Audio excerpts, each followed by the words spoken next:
আসলে লেগে যাচ্ছে কইরা বুঝলাম না। দেখেন প্রধানমন্ত্রীর কার্যালয়ের ভিতরে এখন প্রবেশ করে ফেলছে একবারে। কার্যালয় উনি পরিচালনা করতে যেখানে বসে দেখেন, দেখলে আপনারা অনেক কিছু ভাই। আমি এবার ক্যামেরাটা একটু ফ্রন্টে নিয়ে আসি, ক্যামেরাতে ভিডিও করতেছি। এই জায়গায় সামনে গরম, হাজার মানুষ, হাজার হাজার মানুষ দেখেন। এখানেই বসতে পাশের সামনে এখানে বসে গিয়ে করতো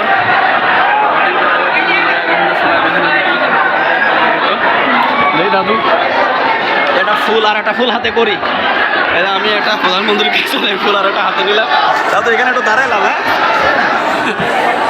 একটু ফ্রন্ট ক্যামেরায় যাচ্ছি আমি।